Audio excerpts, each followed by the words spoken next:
Selamat pagi, Assalamualaikum warahmatullahi wabarakatuh. Teman-teman, ini untuk materi perkuliahan analisis laporan keuangan ya. Jadi kita masih di sesi satu nih, kita agak terlambat ya. Kalau saya lihat ini sebetulnya udah 3 sesi harusnya, mungkin ya. Eh, tapi karena saya diminta menggantikan, jadi saya gantikan, gitu ya. Ini nama lengkap saya, Ade Salman Alfarisi. Dan ini nomor kontak saya. Kalau bisa nanti dibuat grup gitu ya, dibuat grup untuk kita memudahkan komunikasi. Dan ini email saya. Jadi jangan sungkan kalau ada pertanyaan, silahkan langsung WhatsApp atau email gitu ya. Nanti kalau ada grup nanti kita bahas di grup. Jadi teman-teman, kalau untuk analisa laporan keuangan tetap ya seperti mata kuliah yang lain, keaktifan, kehadiran, lalu kuis gitu ya. Kuis itu biasanya setiap minggu ada kuis, tolong dijawab langsung setiap minggu gitu ya, jangan ditunda. Lalu untuk tugas, tugas itu biasanya ada di sesi ke-6 dan sesi ke-14.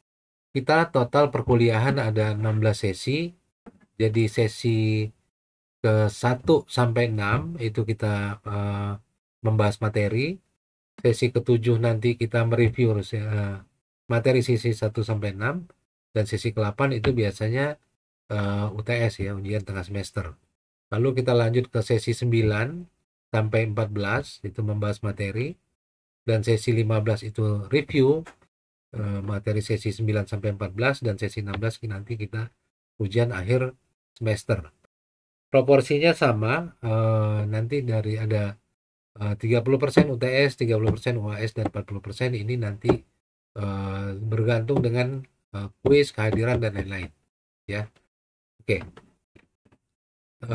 Saya masuk dulu ke sesi yang pertama ya, mengenai uh, tujuan dari analisis keuangan.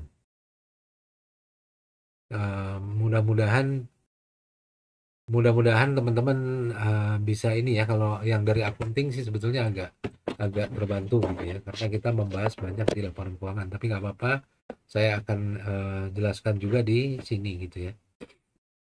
Nah, analisis keuangan itu sebetulnya tujuannya apa gitu ya? Tujuannya, kalau kita punya satu perusahaan dan kita ingin tahu sebetulnya tingkat keuntungan ya, tingkat keuntungan, risiko, dan kesehatan. Oke, ini saya buat dulu ya, risiko dan kesehatan dari suatu perusahaan. Karena kan kita berbisnis sebetulnya tetap mengharapkan adanya laba ya. Jadi teman-teman harus paham juga, nanti ada beberapa asumsi gitu ya dalam bisnis, terutama dari sisi accounting ya. Yang salah satu yang utama adalah going concern, bahwa bisnis itu dijalankan untuk selamanya gitu ya, dengan asumsi untuk dilaksanakan untuk selamanya, bahwa perusahaan akan berjalan selamanya sepanjang tidak ada kondisi-kondisi tertentu. Jadi kalau untuk berjalan selamanya sebetulnya usaha itu haruslah sehat gitu ya, dan menghasilkan profit.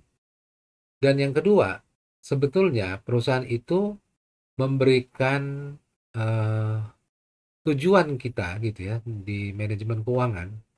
Tujuan kita adalah memaksimalkan kekayaan dari si pemegang saham ya, pemegang saham. Jadi bukan semata-mata profit, tapi kekayaan dari pemegang saham. Nah, ini maksudnya gimana? Gini, teman-teman. Maksudnya selain dari profit, ya dari profit, nilai dari perusahaan itu juga seharusnya meningkat ya, berdasar dengan kapasitas dia menghasilkan laba. Kalau nilai perusahaannya meningkat, ya maka kekayaan si pemegang saham secara otomatis juga akan meningkat. Ya, jadi itu fokus dari manajemen keuangan ya. Jadi tapi tujuan dari analisis sebetulnya kita ingin mengetahui tingkat profitabilitas, bagaimana risikonya, dan bagaimana kesehatannya. Ya, yang mudah, yang sulit itu sebetulnya bukan dalam menghitung rasio ya, tapi yang paling sulit itu adalah dalam melakukan analisis dan melakukan interpretasi atas rasio-rasio tersebut.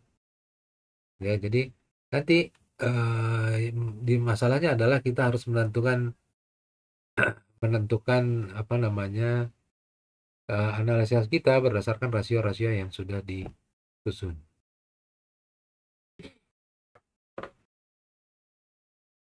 Jadi sebagai analis kita harus pertama menentukan tujuan dari analisis, kita harus paham konsep-konsep dari prinsip mendasari laporan keuangan dan rasio keuangan. Jadi nanti saya jabarkan sedikit mengenai laporan keuangan ya yang diturunkan dari laporan keuangan, serta memahami kondisi perekonomian dan kondisi bisnis ya, karena ini sangat berpengaruh kepada perusahaan. Contohnya gini, kalau misalnya gini ya, kondisi perekonomian gitu ya, seperti saat ini ternyata kurs rupiah itu turun gitu ya, apa namanya, terhadap US dollar itu apa namanya, menurun gitu ya. Jadi US dollarnya meningkat. Nah, ini kalau kita banyak menggunakan bahan baku impor, secara tidak langsung akan menaikkan harga bahan baku kita ya. Ini tujuan kita memahami kondisi perekonomian dan secara tidak langsung akan mempengaruhi nanti laba dari perusahaan kita ya. Jadi selain memahami laporan keuangan, tapi kita juga harus memahami kondisi perekonomian ya. Dari sini baru kita bisa melakukan analisis ya. Nah, dalam hal ini laporan keuangan itu kita bisa bagi menjadi 3 ya yang utama. Pertama neraca, 2 laporan laba rugi, dan ketiga laporan kas atau cash flow ya. Nah, kita masuk.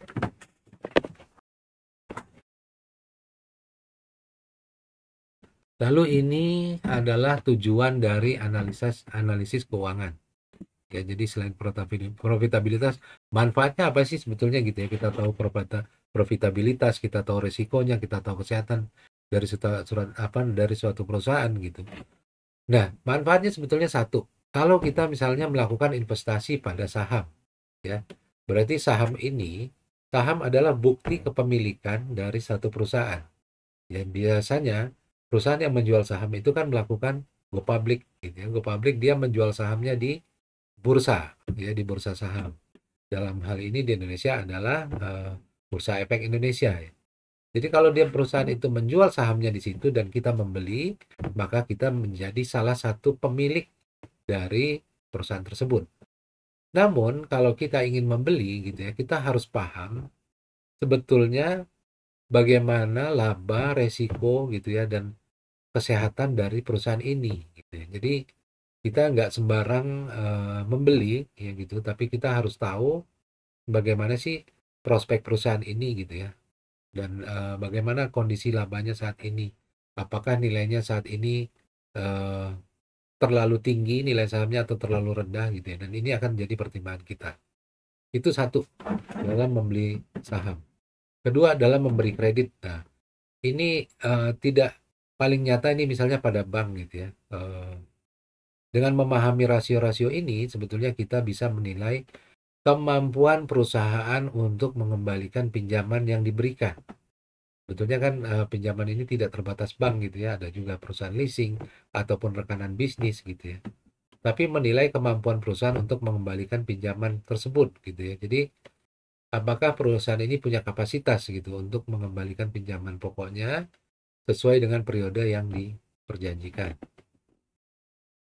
Ketiga, tujuan lainnya adalah untuk memahami kesehatan dari supplier. Kadang-kadang kita ini berbisnis gitu ya, dan kita dipasok oleh supplier-supplier tertentu. Dan kita sudah mengikat kontrak dengan supplier-supplier tertentu. Kita selaku pembeli gitu ya, perusahaan kita selaku pembeli biasanya akan berusaha memastikan bahwa supplier itu sehat perusahaannya dan dia bisa bertahan terus ya. Jadi jangan sampai nanti suatu saat perusahaan ini tiba-tiba karena dia sakit, dia berhenti, dan kita akan tidak mendapatkan suplai bahan yang diperlukan gitu ya. Jadi kondisi keuangannya dari mana kita bisa tahu? Kita tahu dari laporan keuangan dia dan kita bisa lakukan analisis. Begitu juga dengan untuk mengetahui perusahaan pelanggan atau customer. Ya, ini tadi satu sisi ya, ini perusahaan kita, ini ada supplier yang menjual bahan baku ke kita, dan kita menjual barang jadi ke pelanggan gitu ya. Tapi pelanggan ini kadang-kadang tidak harus selalu membayar cash, ya. Kadang-kadang dia membayar dengan hutang gitu. Jadi bukan hutang apa namanya dengan hutang dulu. Nah, ini kan ada risiko. Ya, ada risiko dan kita bisa memahami kondisi si customer kita dari laporan keuangan dia, gitu. Dari rasio-rasio yang kita analisis. Begitu juga manfaatnya buat siapa? Buat calon karyawan ya. Misalnya kita baru apply untuk satu perusahaan gitu ya dan kita ingin memastikan bahwa perusahaan itu masih punya prospek keuangan yang bagus gitu ya di masa yang akan datang. Kita nggak mau juga apply jadi karyawan dan nanti tiba-tiba harus akan menghadapi PHK. Nah, ini bisa bermanfaat kalau kita paham kondisi perusahaan yang akan kita masuki. Lalu yang keenam ini adalah berkaitan dengan pemerintah. Biasanya pemerintah ini berkaitan dengan apa? Dengan pajak. Ya, jadi pajak akan melihat apakah dari laporan keuangannya besar pajak yang bisa dibayarkan. Ya, juga sebagai alat regulasi gitu ya. Jadi ada beberapa regulator gitu ya dan mereka bertanggung jawab untuk menjaga kesehatan industri, perusahaan-perusahaan dalam satu industri. Misalnya yang tinggi regulasinya adalah perbankan gitu ya. Perbankan regulasinya banyak, diatur oleh BI, diatur oleh OJK, dan OJK bukan tidak mungkin akan selalu meminta eh, laporan keuangan bank itu gitu ya, dan melakukan analisa dan mengecek kesehatan dari satu bank itu gitu ya. Jadi ini berkaitan dengan pemerintah, satu untuk pajak, kedua untuk regulator. 7 untuk kebutuhan internal. Nah, ini sebetulnya yang paling penting penggunanya adalah di internal. Internal ini ingin mengetahui gitu ya. Manajemen perusahaan ingin mengetahui progres bisnisnya gitu ya. Jadi mereka akan melakukan evaluasi sebagai bahan evaluasi. Ya juga mendasar untuk mengambil keputusan. Lalu 8 itu untuk mengetahui kondisi pesaing ya. Pesaing. Jadi misalnya gini, eh, kita bisa tahu dari laporan keuangan pesaing, kita bisa tahu kondisi cash flow, kondisi kesehatan perusahaan-perusahaan yang ada di industri yang sama. Ya, jadi kita bisa mengukur harusnya gitu ya. Saya juga punya kekuatan yang sama dengan pesaing. Saya harus menentukan strategi apa untuk bisa bersaing. Misalnya sederhananya begini. Kalau teman-teman berbisnis misalnya di dalam bisnis rumah sakit gitu ya, rumah sakit, oh selama ini laba saya itu sekitar 5% dari modal yang saya keluarkan gitu ya. Nah, ini kan kalau kita nggak ada pembanding, ya agak sulit kita untuk mengetahui apakah kondisi kita ini sudah berada di jalur yang benar gitu ya. Nah, kita bisa cek gitu ya, bisa cek misalnya untuk laporan keuangan perusahaan yang sudah go public, rumah sakit yang sudah go public, kita bisa cek datanya di Bursa Efek Indonesia, laporan keuangan perusahaan-perusahaan yang sudah go public. Oh, ternyata mereka laba ROE tadi kan saya bilang labanya itu 5% dari modal sendiri, dari modal gitu ya. Jadi atau ROE gitu ya. Return on Equity. ROE-nya 5%. Ternyata pesaing kita ya perusahaan rumah sakit yang ada datanya di Bursa Efek gitu ya. Ternyata ROE-nya sekitar 13% atau 15% gitu ya. Jadi oh ternyata kita apa namanya ROE-nya terlalu rendah gitu ya. Kita bisa melakukan strategi-strategi untuk perbaikan berdasarkan data dari pesaing. Juga bisa 9 itu untuk menilai kerusakan, untuk menilai besarnya kerusakan yang dialami perusahaan. Jadi kalau kita punya laporan keuangan, kita punya pencatatan yang terbaik, yang baik, kita bisa mengetahui posisi seluruh aset kita gitu ya. Jadi kalau terjadi risiko, maka kita bisa menilai kerugian yang terjadi misalnya dalam hal terjadi kebakaran gitu ya. Dan ini bisa dipakai untuk menentukan besarnya ganti rugi kalau kita barang dagangan kita asuransikan. Ya, jadi itu yang ke-9.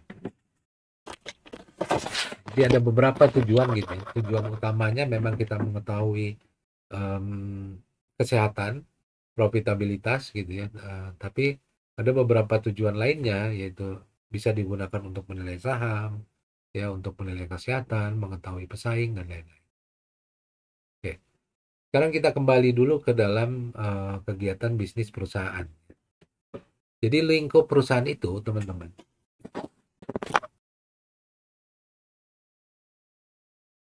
itu mencakup, suatu perusahaan itu akan mencakup punya tujuan gitu ya. Biasa dijabarkan dalam bentuk visi dan misi perusahaan. Ya, visinya apa gitu. Kita mendirikan perusahaan ini, visinya apa? Apakah misalnya menjadi apa namanya? Misalnya tadi di lingkungan rumah sakit kita menjadi penyedia kesehatan terbaik di Indonesia gitu. Nah, ini kan nanti dari tujuan ini baru kita jabarkan strategi untuk mencapai tujuan tersebut. Ya, jadi pertama itu adalah kita menentukan dulu tujuan dan kita punya strategi untuk mencapai hal tersebut. Nah, ini dalam pelaksanaannya sebetulnya sangat berkait dengan keputusan-keputusan yang akan kita lakukan terkait dengan tujuan dan strategi di atas. Ya, satu, kegiatan pendanaan. Ya, pendanaan. Nah, untuk mencapai tujuan tersebut, misalnya tadi kita menjadi penyedia eh, layanan kesehatan terbaik di Indonesia gitu. Nah, rumah sakit ini apakah kita akan didirikan, apakah dengan modal sendiri atau dengan hutang atau kombinasi? Ya, ini berkaitan dengan pendanaan. Jadi, untuk operasionalnya, perusahaan ini perlu memutuskan dulu sebetulnya apakah dia perlu pendanaan dari mana? Apakah dari modal sendiri atau dari hutang? Lalu berkaitan juga dengan investasi.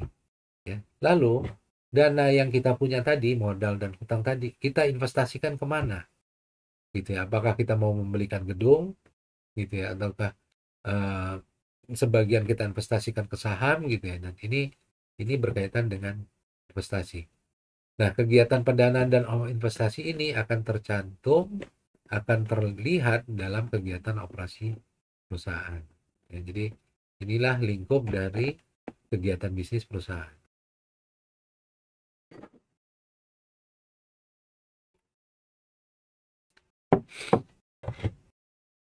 Nah, lingkungan perusahaan sendiri ya gitu ya, kita bisa bagi gitu ya. Ada lingkungan eksternal dan ada lingkungan internal. Saya lingkungan eksternal dan ada lingkungan internal.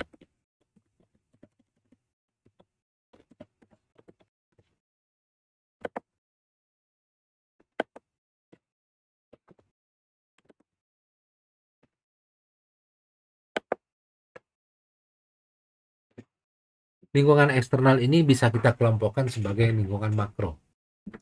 Makro, eh, semua yang berada di eksternal perusahaan. Misalnya apa? Negara, ya, kondisi perekonomian negara, tingkat pendapatan, tingkat inflasi, tingkat suku bunga, tingkat pengangguran, lalu peraturan pemerintah, gitu ya. Itu lingkungan makro.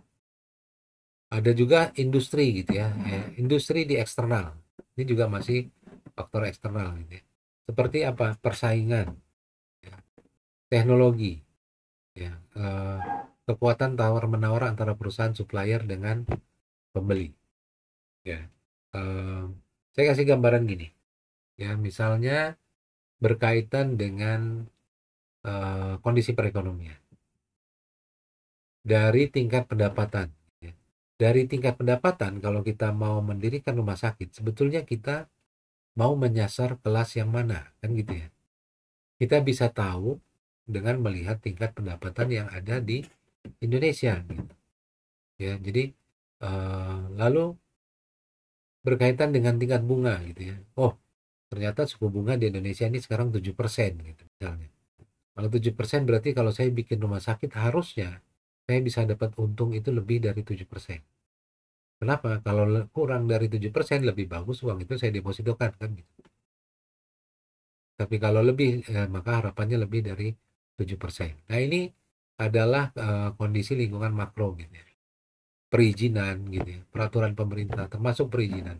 Apakah mudah gitu untuk mendirikan rumah sakit perizinannya kemana. Lalu ada faktor industri, ini eksternal juga ya. Ini pesaing ya, pesaing. Kalau saya mendirikan rumah sakit kelas A misalnya, pesaing saya siapa? Apa yang mereka apa namanya, yang mereka layanan yang mereka berikan? Teknologi apa yang sudah ada? Saya punya kelebihan apa? Ya itu contoh untuk eksternal. Sedangkan kalau internal itu biasanya adalah manajemen perusahaan dan karyawan. Ya ini berkaitan dengan keputusan, ya keputusan, evaluasi, bagaimana melakukan operasional dari perusahaan. Ini contoh makanya bagaimana struktur industri dari perusahaan, apakah strukturnya mendekati persaingan sempurna dan lain-lain. Ya, ini contoh eh, tadi ya yang saya sebutkan, bagaimana kita mengevaluasi kondisi eksternal. Nah, tadi di lingkungan perusahaan yang pertama ada tujuan dan strategi dari.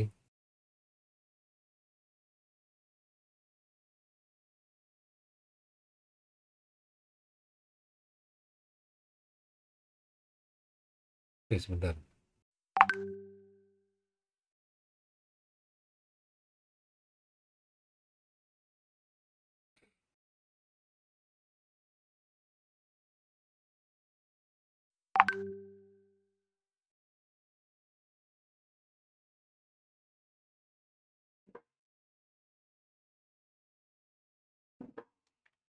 Tadi ya, lingkup perusahaan itu mencakup tujuan dan strategi. Tujuan itu bisa didefinisikan sebagai target atau hasil yang ingin dicapai.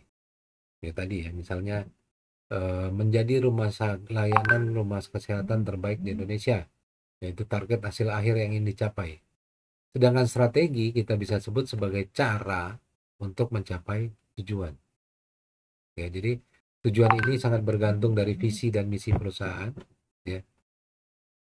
Biasanya kalau perusahaan itu tujuannya adalah ekonomis, ya, bisa ekonomis dan non ekonomis, eh, dan bisa menggunakan strategi yang berbeda-beda. Ya, jadi dari tujuan itu baru kita bisa mengklasifikasi strategi yang dicapai. Ya, contoh di sini ada berbagai macam alternatif strategi ya. Misalnya ada strategi diferensiasi, strategi biaya rendah, dan strategi fokus. Jadi untuk memenangkan persaingan, kalau strategi diferensiasi berarti kita memiliki satu keunggulan kompetitif dibandingkan pesaing. Ya, jadi memenangkan persaingan dengan satu keunggulan sehingga kita bisa membebankan harga yang lebih tinggi ya dari strategi seperti itu. Contohnya gimana? Mungkin teman-teman tahu iPhone dan Android, handphone gitu, handphone iPhone dan Android. Diferensiasinya sebetulnya iPhone sebetulnya kalau secara hardware gitu ya mungkin eh, relatif sama-sama baik gitu ya antara iPhone dengan Android. Tapi keunggulan dari iPhone sebetulnya adalah lingkungannya gitu kan. Jadi teman-teman boleh tanya sama pengguna iPhone, sebetulnya mereka cenderung sudah nyaman dengan OS-nya dia, dengan iOS-nya itu, dengan sistemnya dia. Jadi kalau pengguna iPhone mereka merasa ini lebih aman dan lebih nyaman digunakan. Ya. Nah ini yang membuat mereka bisa mencas secara premium. Walaupun ada beberapa keunggulan lain juga, tapi bisa kita bilang bahwa iPhone itu menetapkan strategi yang diferensiasi, yang berbeda gitu ya uh, dengan pesaing dalam hal ini Android gitu ya. Yang kedua, misalnya ya, strategi biaya rendah, low cost. Teman-teman bisa contoh misalnya, lihat contohnya misalnya adalah ini ya, apa namanya, perusahaan penerbangan gitu ya. Banyak perusahaan penerbangan yang menerapkan strategi biaya rendah atau low cost carrier. AirAsia mungkin bisa memenangkan di Asia Tenggara gitu untuk contoh low cost carrier terbaik gitu.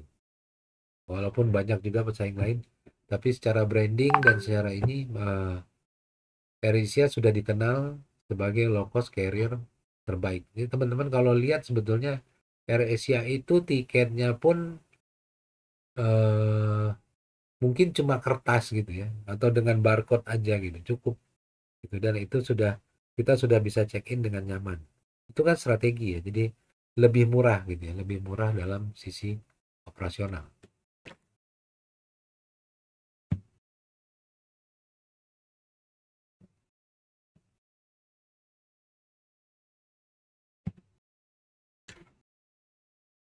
Lalu yang ketiga adalah strategi fokus. Ya, fokus ini tujuannya adalah kita mentargetkan market segmen tertentu yang belum terlayani atau tidak terlayani dengan baik. Contohnya gimana? Contohnya misalnya gini ya. Kita tahu ada industri makanan dan minuman, gitu ya. Tapi sebetulnya di antara konsumen makanan dan minuman itu ada segmen misalnya vegetarian, ya. Orang-orang yang hanya memakan apa namanya? Tidak memakan daging gitu ya.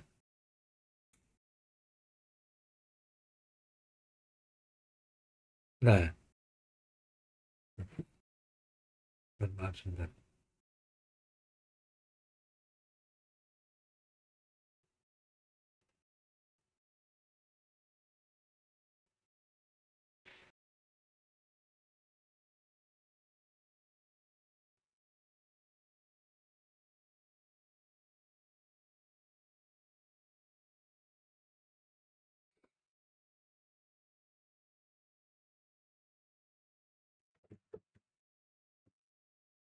Itu contoh strategi fokus. Jadi kita mencari segmen market tertentu yang mungkin belum terlayani dengan baik.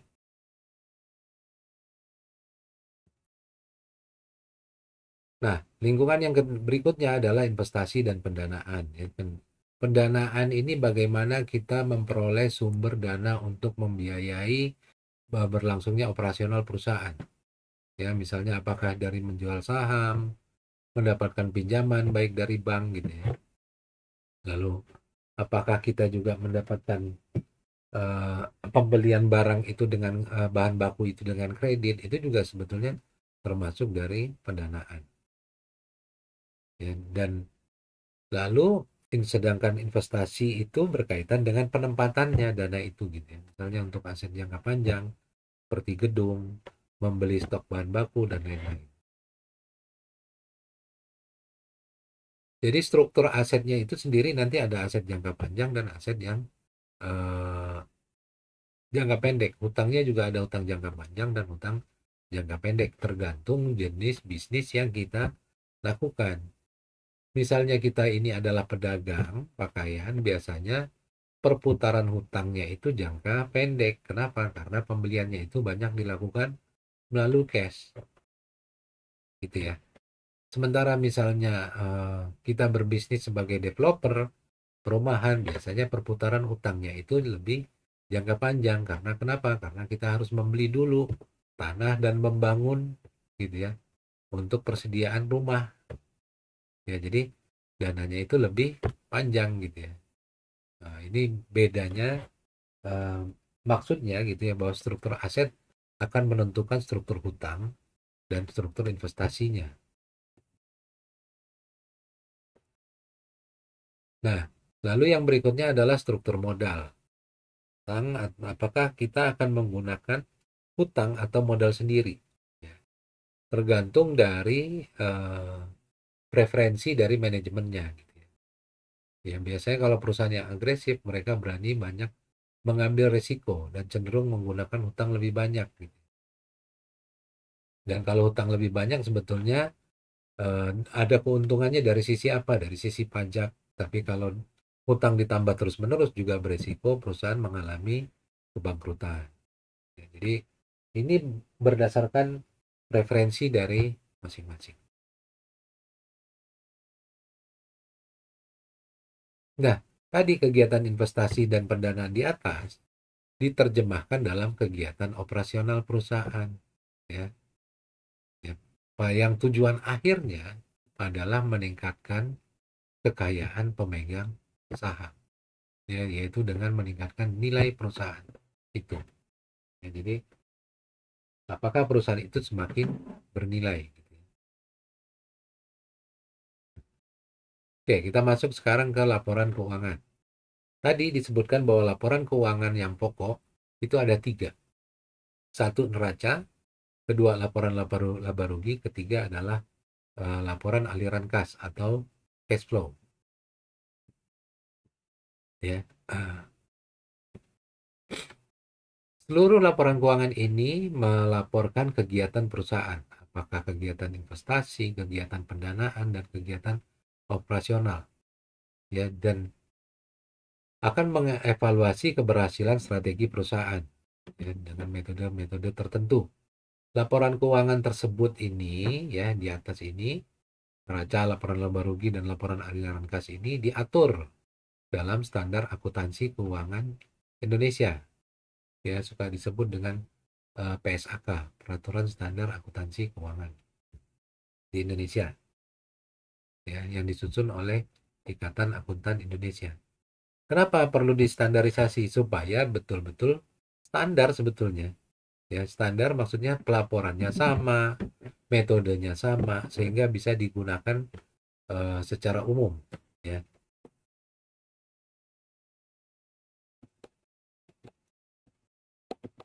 Oke.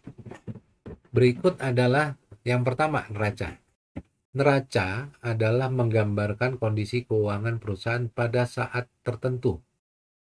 Pada saat titik tertentu, atau kita bisa sebut sebagai potret kondisi pada suatu waktu tertentu yang meliputi aset, ya, lalu ada penggunaan dananya gitu ya, termasuk di situ, dan dana perusahaan ini apakah termasuk dari hutang dan modal. Jadi potret, yang dimaksud dengan potret itu adalah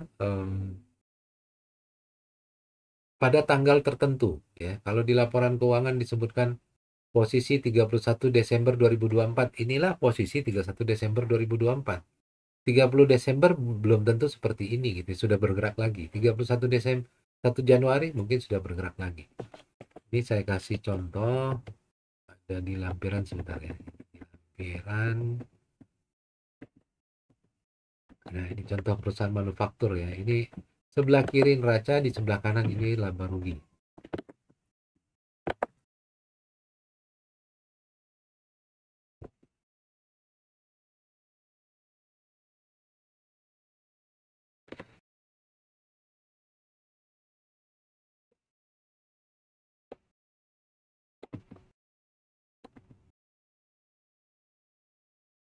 Wah, ini cuma sepotong ya.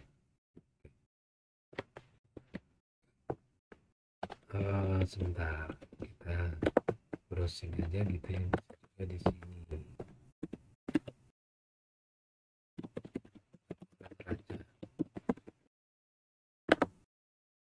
Nah, ini neraca sederhana misalnya teman-teman. Ini contoh dari neraca sederhana.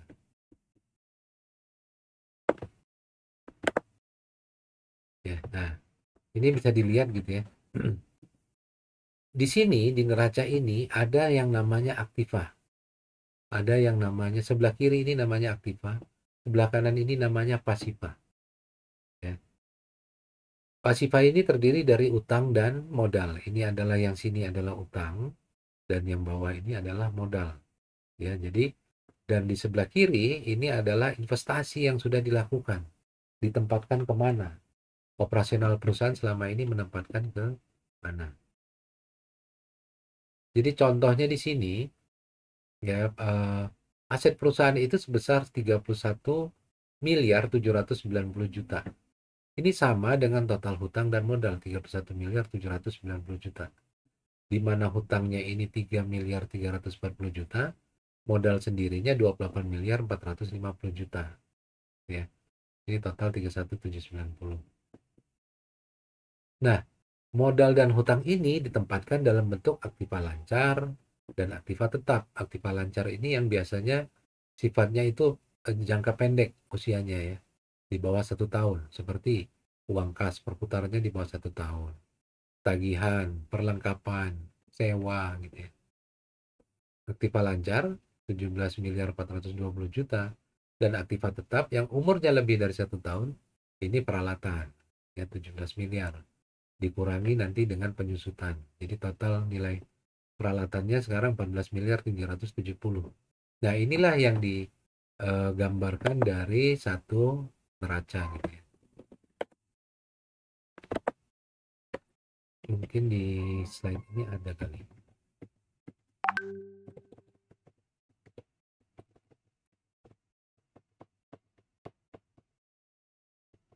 Enggak deh. Jadi ini saya contoh, kebetulan ini cuma aktivanya aja nih, pasifanya kurang di copy tadi. Ya. Ini aktivanya total asetnya misalnya Indofood gitu ya.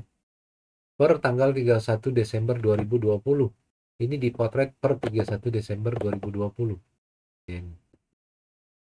Bahwa total aset dia sebesar 103 triliun. 103 triliun. Terdiri dari apa? Aset lancarnya 20 triliun, 80 triliunnya, 82 triliunnya ini adalah aset tidak lancar atau aktiva tetap ya.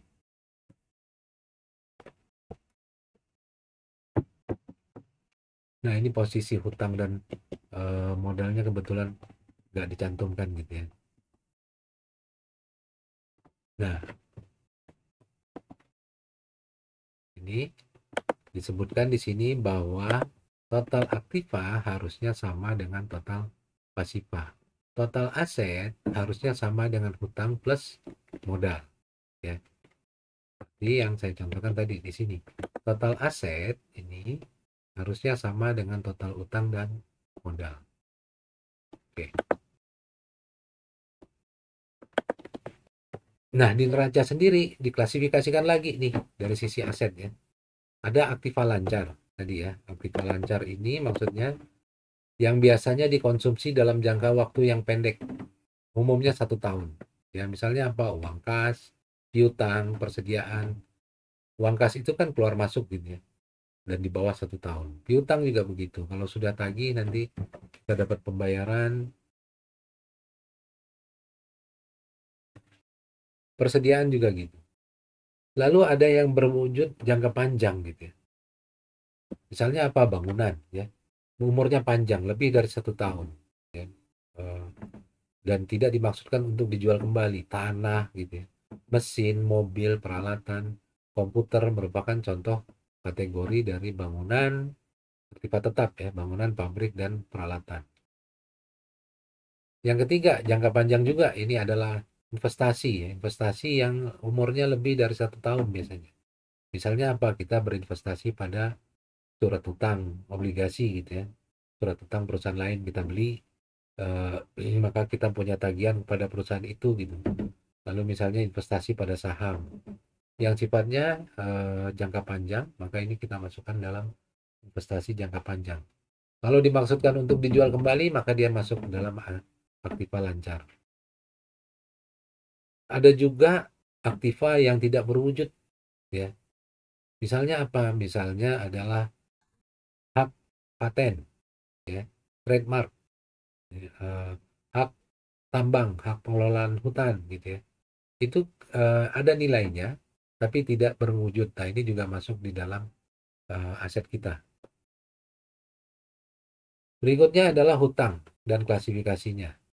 Hutang adalah kewajiban yang harus dipenuhi perusahaan untuk menyerahkan kas, barang atau jasa dalam jumlah yang pasti pada masa yang mendatang dengan periode yang relatif pasti sebagai ganti masa manfaat atau jasa yang diperoleh perusahaan pada masa lalu gitu ya.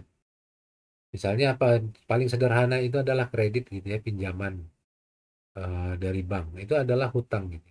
Uangnya kita terima, kita pergunakan, tapi kita punya kewajiban untuk melunasi di masa yang akan datang. Ya, jadi itu contoh adalah hutang. Kebanyakan hutang ini bersifat moneter. Moneter itu maksudnya memiliki nilai moneter atau rupiah misalnya gitu ya. Dan ada periodenya. Jadi hutang pun ada yang hutang lancar gitu ya. Hutang lancar ini adalah hutang yang seperti aktiva lancar, umurnya biasanya pendek, lebih kurang dari 1 tahun sampai dengan 1 tahun, dan ada hutang jangka panjang ya, atau kewajiban jangka panjang yang biasanya periodenya lebih dari 1 tahun. Hutang jangka pendek contohnya apa? Misalnya adalah hutang eh, modal kredit modal kerja gitu yang perputaran pada bank, yang perputarannya setiap tahun jatuh tempo dan bisa diperpanjang. Sementara utang jangka panjang contohnya apa? Kredit investasi yang pelunasannya perlu periode sampai dengan misalnya 15 tahun. Kredit investasi ini dikeluarkan untuk apa? Untuk pembangunan gedung dan lain-lain. Ya, nah ini utang jangka panjang.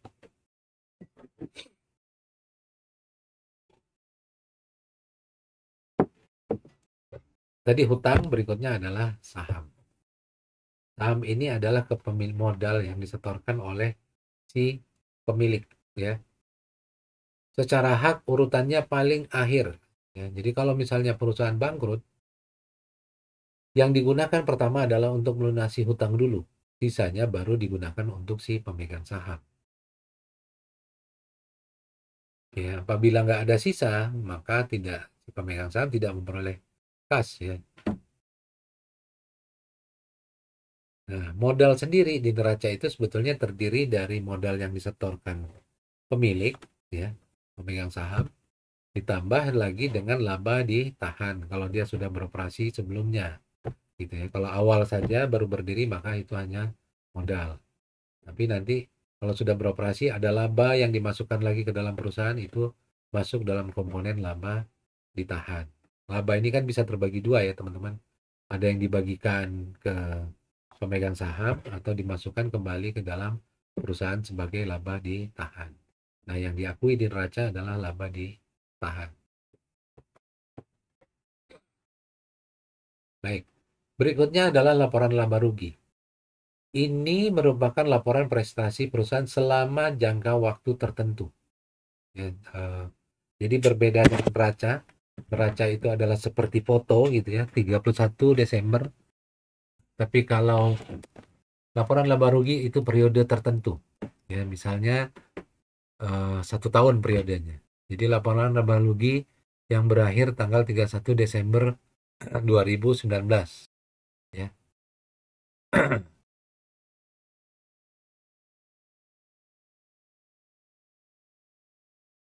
Jadi dalam periode tertentu gitu ya. Dan ini aktivitas ini akan muncul dan tercatat di laporan laba rugi.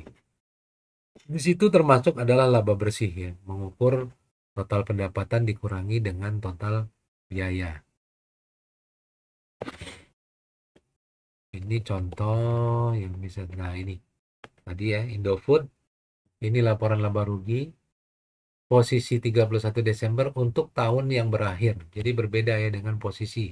Kalau ini posisi 31 Desember, ini selama periode 1 sampai dengan 31 Desember 2020 gitu ya. Kalau teman-teman lihat di sini ada penjualannya, ya harga pokok penjualannya, ini laba kotor, lalu dikurangi dengan beban penjualan, beban administrasi, beban operasi dan lain-lain, baru diperoleh laba usaha. Ya, nanti ada pendapatan lain-lain misalnya dari non operasional ya. Ada beban lain-lain dari non operasional. Ada beban pajak gitu ya. Utang pajak misalnya. Dan ini adalah laba sebelum pajak penghasilan.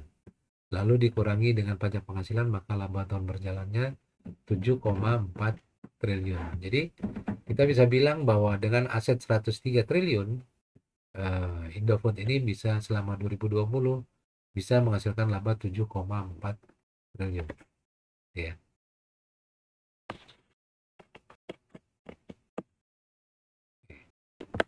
Ini berkaitan dengan laba rugi. Nah, seperti digambarkan tadi bahwa pendapatan itu bisa berasal dari, kita bagi ya, ada pendapatan operasional, ada pendapatan non operasional. Kalau operasional berarti itu berasal dari pendapatan yang berasal dari kegiatan pokok perusahaan. Ya, tapi ada pula pendapatan non operasional, itu adalah pendapatan lain-lain yang dihasilkan dari kegiatan sampingan perusahaan. Ya, contoh tadi Indofood, ya Indofood. Ini mungkin yang dimaksud dengan laba operasional atau laba usaha ini adalah semua dari aktivitas operasional Indofood. Misalnya mereka memproduksi makanan gitu ya, makanan, dan ini adalah laba mereka dari situ, ya. Tapi ada juga penghasilan keuangan. Ini nanti ada penjelasan tambahan yang mungkin dia peroleh dari mana? Misalnya dari kegiatan investasi gitu ya, yang bukan sifatnya dari operasional utama perusahaan, ya. Misalnya dia juga ternyata punya investasi dalam bentuk saham atau surat utang dan ini menghasilkan laba, maka ini masuk ke dalam laba non operasional. Ya, jadi tujuan pokoknya laporan laba rugi untuk melaporkan kemampuan perusahaan yang sebenarnya untuk memperoleh untung. Ya, jadi laporan keuangan itu disusun dengan standar agar tidak menyesatkan, ya. Bisa memperlihatkan kayak tadi ya, kita bisa melihat kemampuan dari sisi operasional dan kemampuan dari eh, sisi yang non operasional gitu ya. Dan mungkin kita sebagai investor kita lebih mengacu kepada kemampuan dia menghasilkan laba secara operasional. Kalau non operasional ini bisa bermacam-macam ya sumbernya gitu ya. Jadi kalau kita lihat ya bahwa di standar akuntansi pendapatan atau rugi harus diklasifikasikan dalam empat item yang berasal dari operasi bisnis, ya ini yang disebut dengan pendapatan operasional.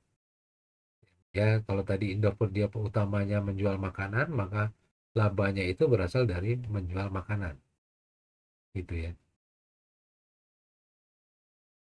Laba dari non operasional, ini ada 1, 2, 3, 4 nih sebetulnya non operasional. Misalnya laba dari pemberhentian operasi cabang bisnis. Misalnya ternyata Indofood tadi misalnya memiliki tanah gitu ya, tanah nilainya sudah meningkat dan mereka dijual gitu ya. Nah ini kan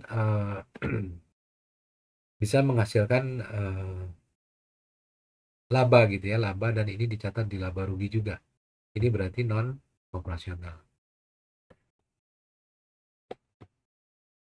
Lalu laba rugi luar biasa. Ya, misalnya perusahaan ini mengalami kebakaran gitu ya. Maka ini bisa masuk sebagai penghasilan pendapatan dari penggantian asuransi, ini bisa dari termasuk dalam kategori laba rugi dia luar biasa gitu ya. Biasanya kategorinya ini kita bagi lagi gitu ya, laba rugi luar biasa. Ini adalah sifatnya tidak biasa gitu ya. Misalnya tadi ya kebakaran dan klaim asuransi itu hal yang tidak biasa, tidak sering muncul atau non recurring. Kalau recurring itu biasanya dari kegiatan operasional. Non recurring ini tidak sering muncul, hanya sekali-sekali dan jumlahnya harus signifikan. Nah ini yang masuk di klasifikasi yang di nomor 3.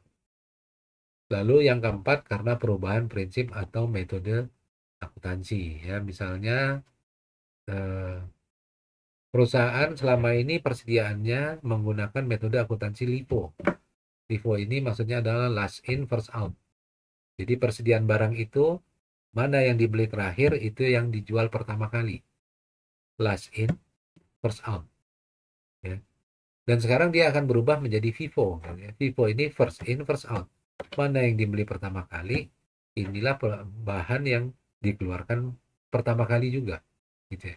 Ini ada perbedaan harga dan akan merubah perhitungan laba rugi perusahaan gitu ya.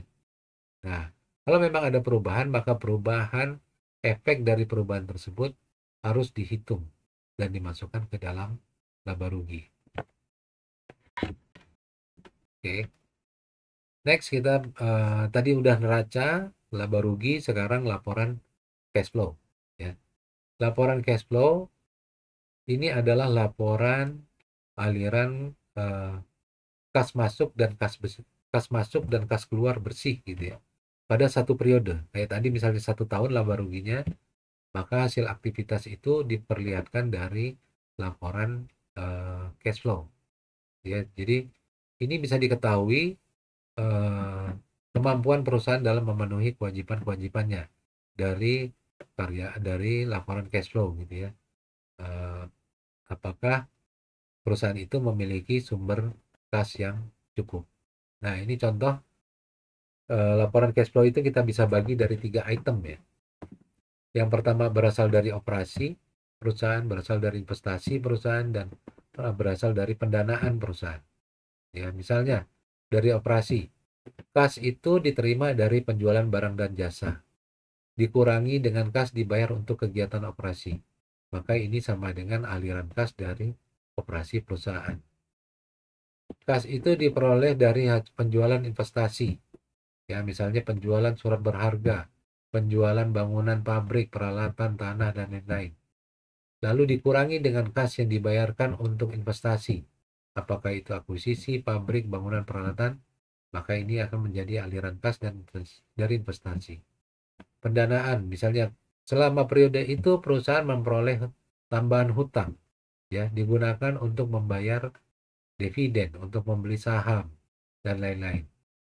Ya, dikurangi dengan ini maka akan menjadi aliran kas dari pendanaan.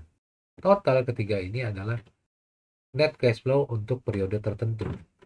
Nah, tujuannya apa sebetulnya teman-teman? Tujuannya untuk mendapatkan gambaran apakah sebetulnya perusahaan ini memiliki kecukupan kas gitu ya, kecukupan cash flow selama periode tersebut. Bukan nggak mungkin ternyata dari operasinya sendiri ini minus gitu ya. Dan untuk menghidupinya ternyata perusahaan ini mendapat berasal dari hutang gitu ya, pendanaan, sehingga di sini positif gitu. Ini kan terlihat bahwa sebetulnya secara operasional perusahaan itu memiliki kekurangan cash flow karena kebutuhan untuk operasionalnya tidak cukup, dan ini ditutupi oleh hutang ya. Jadi kita bisa menilai kesehatan dari perusahaan tersebut. Kalau gambarannya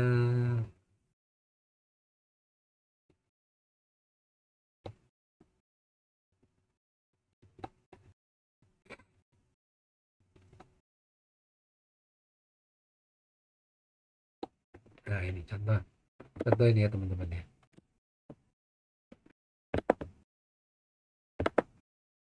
Nah, perusahaan ini uang kasnya yang berasal dari kegiatan operasi gitu ya, memperoleh net bersih uang kas 24,324.300 taruhlah ini US dollar gitu ya. Dari kegiatan itu dibelikan cash flow perusahaan juga digunakan untuk pembelian apa namanya, perlengkapan sebesar 101.000 ya. Dan dari financing mereka memperoleh tambahan kredit jangka panjang pendek 10.000, utang jangka panjang 99.500. Jadi kita bisa menyimpulkan bahwa cash flow dia ini selama periode Paul's Guitar Shop ini selama tahun 2015 cash flow-nya itu bertambah. Uang cashnya bertambah 32.800 ya. Yang berasal dari mana? Berasal dari kegiatan operasional dia mendapat 24.300, mendapatkan hutang 109.500, dan digunakan untuk membeli properti gitu dan perlengkapan sebesar 101.000. Nah, jadi manajemen ataupun pihak eksternal bisa menilai, oh ternyata perusahaan ini ekspansi membuat pabrik baru ya, tapi pembiayaannya dari mana? Pembiayaan dari operasionalnya hanya 24.300, tapi yang paling besar itu berasal dari hutang sebesar 99.500. Oke. Jadi saya kira cukup ya ini untuk pembukaan kita kali ini di sesi 1 ya, bahwa namanya dari tujuan laporan keuangan dan mengapa kita perlu menggunakan laporan keuangan dan analisisnya itu sebetulnya bermanfaat gitu ya untuk menentukan kesehatan dan untuk menentukan kesehatan, kemampuan menghasilkan laba gitu ya, dan untuk kebutuhan-kebutuhan lainnya ya, seperti untuk investasi, memberikan kredit gitu ya, regulasi, supplier, customer, dan lain-lain. Jadi saya kira cukup untuk minggu ini. Selanjutnya eh, kita akan lanjutkan nanti minggu depan ya di tanggal 12. Selamat siang. Assalamualaikum warahmatullahi wabarakatuh.